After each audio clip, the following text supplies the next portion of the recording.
برباد کرنے کے کسی طرح سے بھی حق میں نہیں. اس وجہ سے جو گلوبل پیس کا میسج ہے وہ ریاست مدینہ سے ہی شروع ہوتا ہے. اور آپ دیکھیے سرکار مدینہ صلی اللہ علیہ وآلہ وسلم نے نہ صرف ایک باوقار خارجہ پالیسی بنائی بلکہ ایک ڈومینیٹنگ خارجہ پالیسی بنائی کہ وہ ڈومینیٹنگ ان دیٹ سینس کہ آپ کبھی بھی جو ہے اپنا ریسیونگ ہینڈ پہ نہیں رہے, آپ ہمیشہ گیونگ ہینڈ پہ رہیں.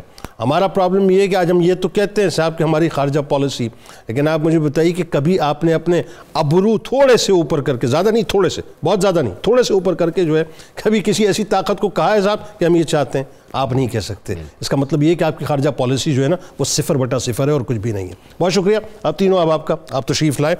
کتاب الشفا قحط سالی کا خاتمہ. اگر گھر میں قحط سالی ہو تو کثرت کے ساتھ یہ دعا پڑھیں, استغفر اللہ ربی من کل ذنب واتوب الیہ. انشاءاللہ بہت جلد قحط سالی کا خاتمہ ہو جائے گا. حضرت ابوبکر صدیق رضی اللہ تعالیٰ عنہ کا قول مبارک ہے کہ اگر اخلاق میں بگاڑ آ جائے تو ممالک تباہ, جملے سن لیجئے, ممالک تباہ, امت ضائع اور فتنہ و فساد برپا ہوتا ہے. روزنامہ 92 نیوز میں آج ضرور مضمون تصور ریاست اور ریاست مدینہ کے حوالے سے ایکس پہ ہمیں فالو کر لیں, فیس بک پیج کو لائک کر لیں اور یوٹیوب چینل کو سبسکرائب کر کے بیل آئیکن کو ضرور کلک کر لیں. آئیے اپنی اپنی روح سے تجدید عہد وفا. لا یؤمن احدکم حتی اکون احب الیہ من والدہ وولدہ والناس اجمعین. اللہ تعالیٰ آپ کا, ہمارا, ہم سب کا, پاکستان کا, امت مسلمہ کا, غزہ کے رہنے والوں کے لیے خاص طور پہ دعا کیجئے اور یمن کے لوگوں کے لیے بھی خاص طور پہ, بلکہ جو مسلمان جہاں جہاں اس وقت بیٹھ کر غزہ کے لیے مدد کر رہے ہیں, اللہ تبارک و تعالیٰ سب کا حامی و ناصر ہو. آمین. پاکستان کا مطلب کیا؟ لا الہ الا اللہ محمد رسول اللہ صلی اللہ علیہ وسلم.